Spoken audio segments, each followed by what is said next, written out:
These swords. They look like the ones in old Lumiere. Welcome to MojoPlays, and today we're waiting our turn. Whether it's Final Fantasy, Chrono Trigger, or even XCOM, turn-based gameplay has long been one of the most surprisingly intense ways to fight in-game. These are the 20 hardest bosses in turn-based games. Wait. I have to wait for their move first. Okay, let's go. Before we continue, we publish content all week long, so be sure to subscribe and ring the bell to get notified of our latest videos. Whitney's Miltank, Pokemon Gold and Silver.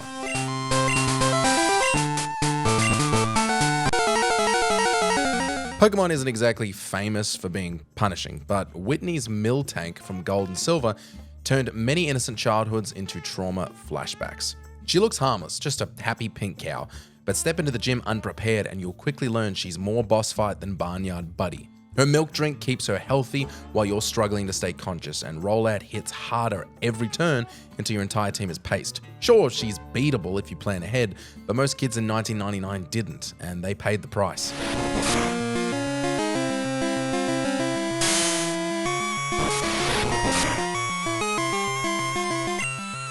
Cardinal Antorian Resonance of Fate. It's been a while, hasn't it?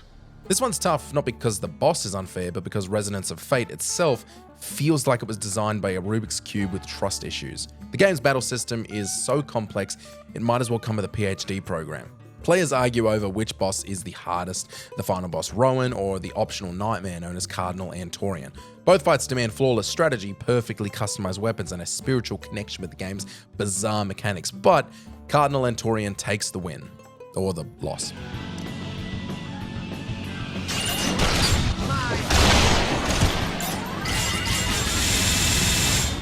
Raphael, Baldur's Gate 3. We can't talk about turn-based challenges without addressing the gem that was BG3. Raphael in Baldur's Gate 3 is the devil you literally can't underestimate. The guy oozes charm, then immediately burns you alive while singing about it like he's auditioning for Hell's Got Talent. His fight in the House of Hope is brutal, packed with flaming devils, cambions, and enough fireballs to roast an entire village. His charisma might make you want to join him, but his damage output will remind you why that's a terrible idea. Don't dance with the devil.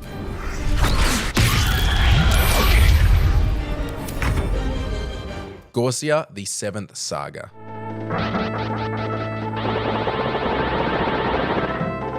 The final boss of the 7th Saga, Gorsia, isn't just tough, he's the reason many controllers met early graves. Thanks to the game's cruel stat scaling system, Gorsia usually ends up stronger than you, your party, and probably your console's off button. He shrugs off magic, hits like a meteor, and can insta-kill you just for fun. Reaching him is a marathon of misery through brutal enemies and scarce resources, and by the time you face him, you're already basically dead.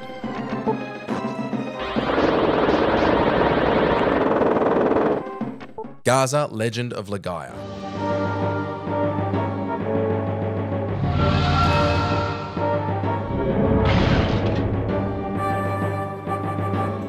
Gaza from Legend of Legaia is an old man, but he could bench press your entire party and still have energy left to lecture you about the good old days. Armed with heavy armor and his world-ending astral sword, he turns Soul Tower into his personal retirement home of pain. Instead of spending his golden years doing crossword puzzles, he's out here comboing your party into the afterlife. His Neo Star Slash basically says, "Nice HP you got there. Shame if something happened to it."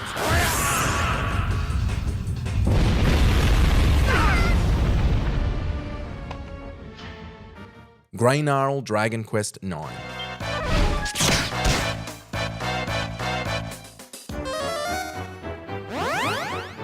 Grey Gnarl from Dragon Quest IX isn't just a dragon, he's a gym membership you regret signing up for.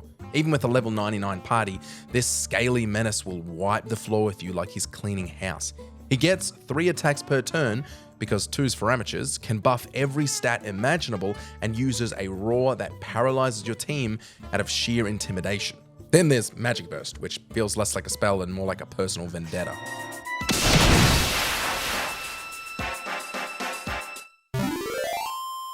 Lucifer, Shin Megami Tensei Devil Survivor.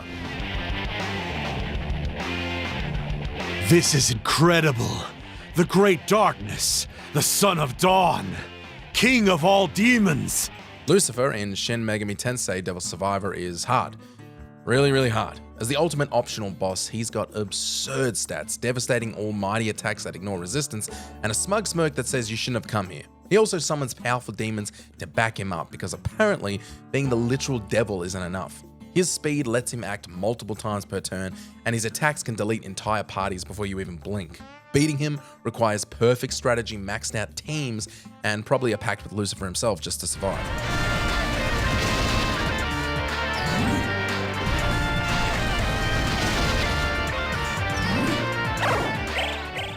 Prince Mush, Paper Mario: The Thousand Year Door.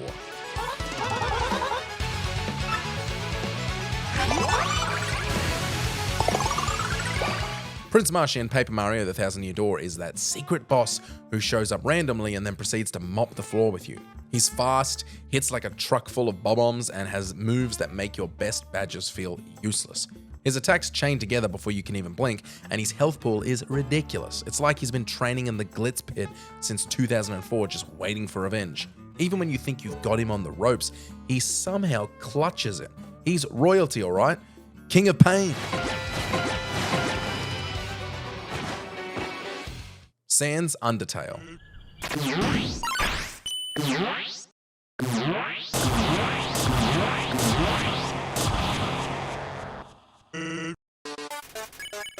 Sans is the ultimate troll boss, part skeleton, part bullet hell nightmare, and all sadistic grin.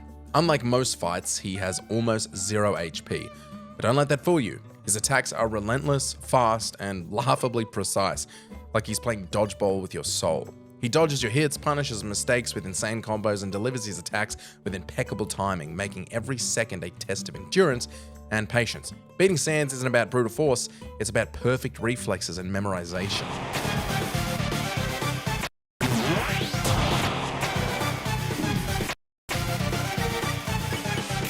Miguel Chrono Cross.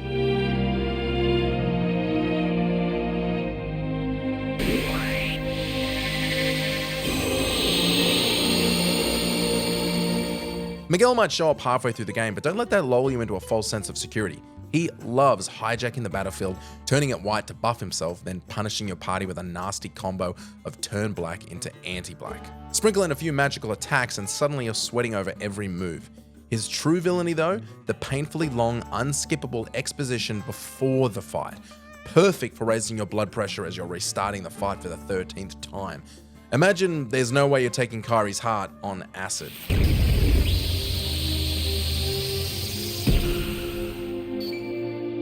Redrum Xenogears.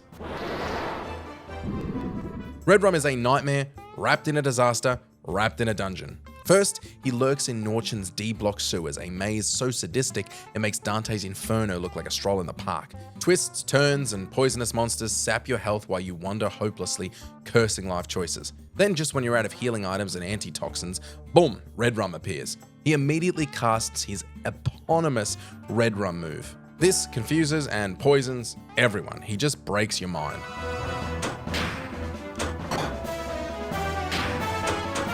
Dullahan, Golden Sun, Dark Dawn.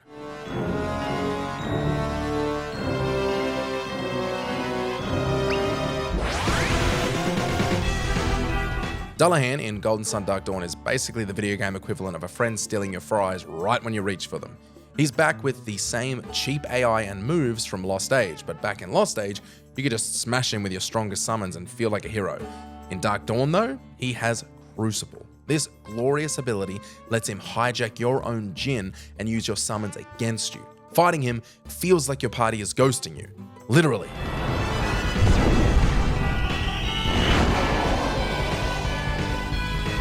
Lavos, Chrono Trigger.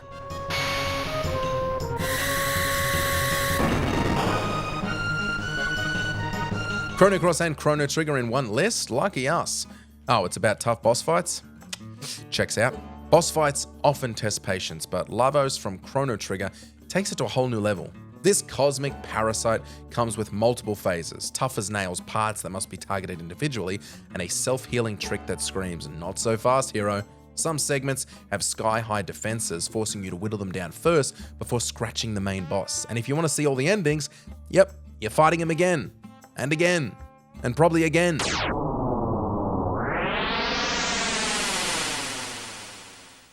Simon, Claire Obscure Expedition 33. These swords. They look like the ones in old Lumiere. Our most recent game on the list and my favorite game of 2025.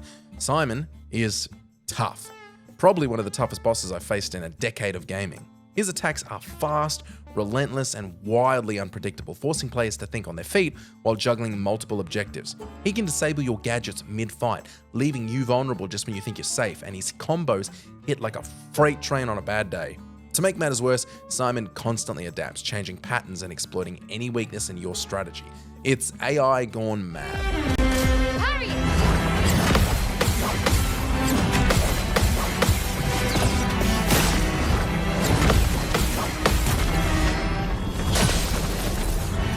Matador Shin Megami Tensei Nocturne.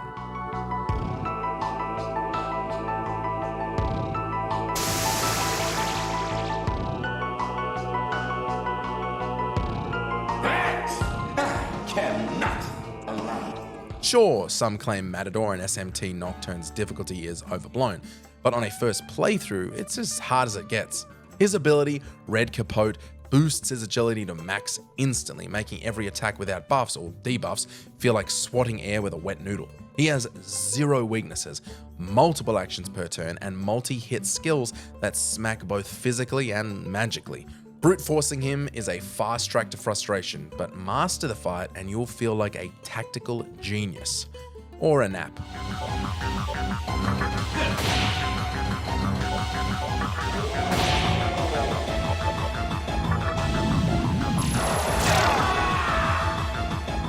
Lavenza Persona 5. There is no need to hold back with me.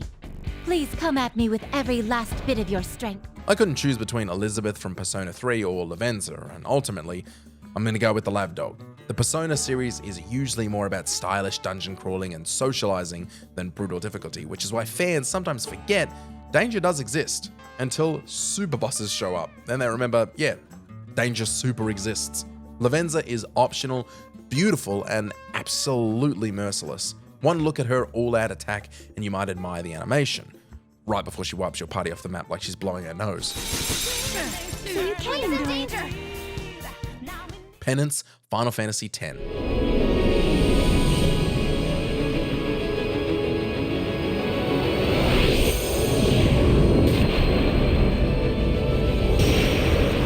Final Fantasy X's sphere grid looks simple enough, but don't be fooled. It's hiding layers of complexity most players never see if they stick to the main path. Sure, you might feel unstoppable once you grab all the ultimate weapons and roam the Omega Ruins, but Dark Aeons are here to humble you. Each one hits like a meteor on steroids, and defeating them is just a warm-up for the ultimate nightmare, Penance. This super boss is infamous for being brutally unforgiving, and this is where you'll need to fully understand and comprehend the sphere grid.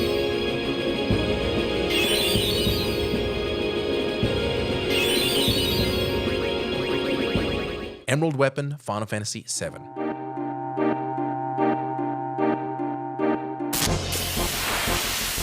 Final Fantasy VII's Emerald Weapon isn't just tough, it's a literal underwater nightmare with a 20-minute countdown ticking away like a relentless gym teacher. First, you have to hunt down the underwater materia so your party can avoid the relentless gym teacher countdown. Then you face Emerald itself, a giant green tank with more HP than your patience after a long day. One wrong move and it can wipe your entire party in a single attack. Trial and error is basically mandatory. Most players have never even beaten Emerald without a guide, and that's damning evidence for his abilities. Galdera Octopath Traveler 2.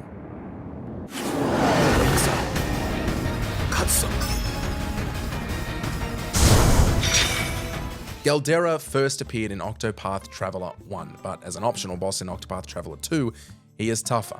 Mistakes are punished instantly. Galdera hits hard with devastating multi-target attacks while shrugging off most elemental damage. He constantly buffs himself and debuffs your party. His enormous HP pool means fights can drag on for ages, testing your resource management and focus. Only perfectly timed skills, buffs, and defensive rotations keep him in check. One slip and your party is wiped faster than your stamina.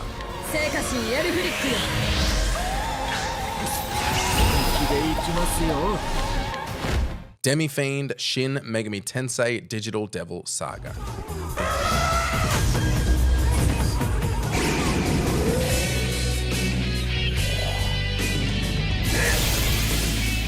Looking for a real challenge? Enter Demi-Fiend, one of the toughest optional bosses in Digital Devil Saga. He's basically the main character from SMT Nocturne who got bored of taking damage and decided to dish it out instead.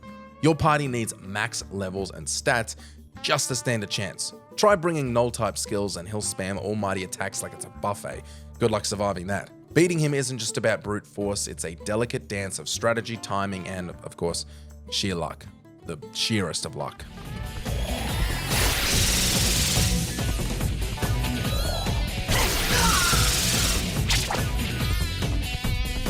Did you enjoy this video? Check out these other clips from MojoPlays and be sure to subscribe and ring the bell to be notified of our latest videos.